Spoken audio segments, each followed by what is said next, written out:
Okay, this is the saga of the Brass Monkey. The Brass Monkey Bass, Part 2. Oops. So, next step, we get the neck. Genuine Fender replacement neck. When Leo Fender made the bolt-on neck, part of the idea was when the frets wear out, you can just change the neck. He never really intended them to be refretted. And as some people know, the earliest Fenders, the frets were driven in sideways rather than from the top. And so when people went to remove them from the top, they would blow out the fingerboard because they'd never gone down that way. So they didn't they didn't want to go out the top. So anyways, Fender neck. This is the best value in Fender necks. This is a made in Mexico. Kind of street price is $200-ish, maybe just a little more, depending on what street you're on. They're great necks. It's made in North America quality, you could call it. It's not a lot of companies making necks, especially now. A lot of the Asian made. The joke is a CNC router doesn't know where it is in the world. So if you're just pressing a button and doing that, then then it's down to materials quality. So that's why I think years ago, Wormouth, I believe it was. Was it Wormouth? Yeah, it was Wormouth.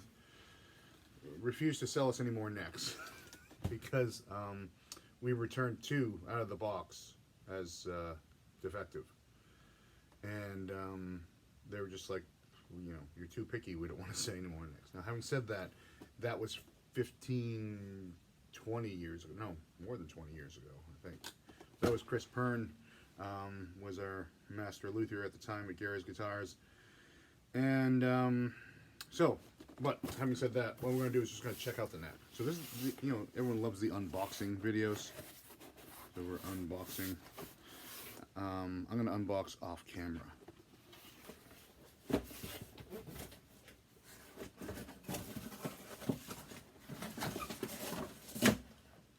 Because I don't care about unboxing videos. I don't want to watch. I mean, the first time I watched someone take something out of the box, it was kind of cool, but anyways, it comes in a box. And it comes in this. And looking good on first inspection. Some pretty light looking rosewood, but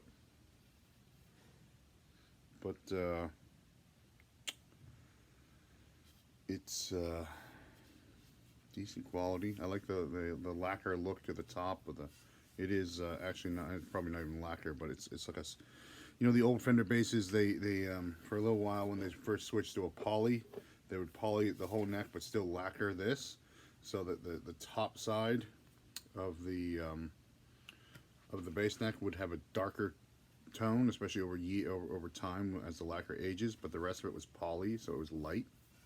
This kind of imitates that a little bit.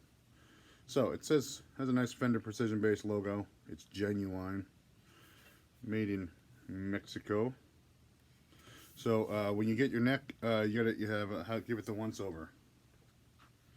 This actually comes with a nut that's been slotted. That's kind of cool.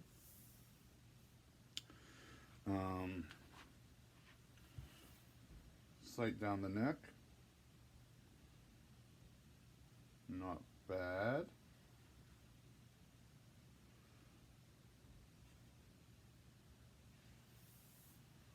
Not bad. You can go through and check for high frets if you have a fret rocker.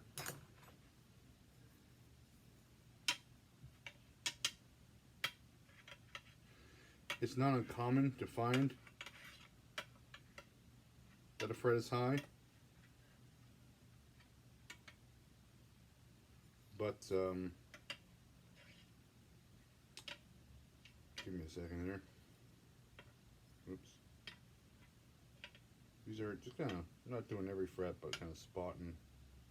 Pretty damn good. But really, and I'm kind of speeding this up for the video. Really, you should go over each fret and then drag the fret rocker across the entire expanse, because you can be high on one side and not the other. But just for the interest of time, I'm gonna do that off camera. So, pretty good.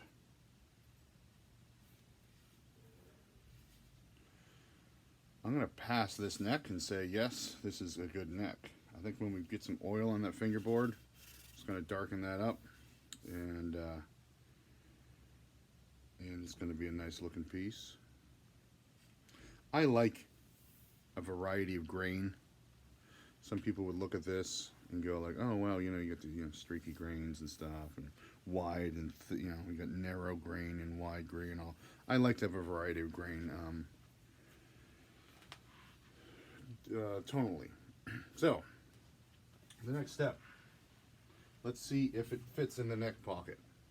Fender bass necks are standard, so it should, but someone might have messed with this bass. This, who knows? So we're gonna go do a fit, and it is a tight fit. My oh my.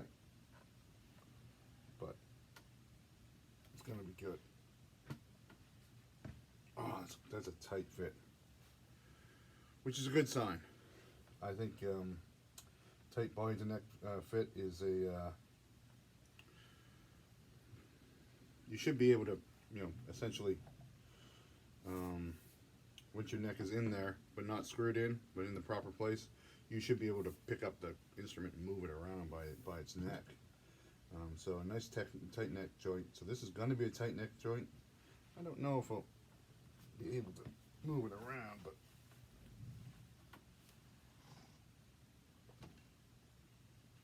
it's all right. Ooh, the pick guard again. Gotta screw that pick guard on. So then we could look to see if our holes are going to line up.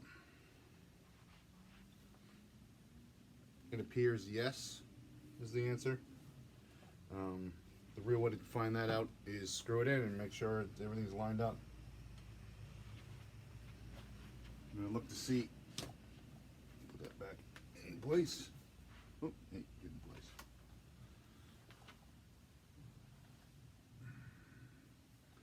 Essentially, the neck angle is going to be okay, but the thing about Fenders is you string them up and then look at your neck angle, and then you take off your neck and you adjust it, you put it back on, you adjust it, you take it off, and you shim it, and you do it. But that's a Fender thing. But of course, this being made in Mexico, contemporary neck, we get the adjustment on this end, not this end. So that's all cool. So I think we're going to say, and of course you got to attach your own hardware to the neck, but it's pre-drilled for Fender standard P-bass tuners, and that's what I happen to have. So the next step is I'm going to screw it all together, and then I'll fill you in on it. So check it out. This is step 2, or episode 2 of the Bring the Brass Monkey Back to Life. Thanks for watching.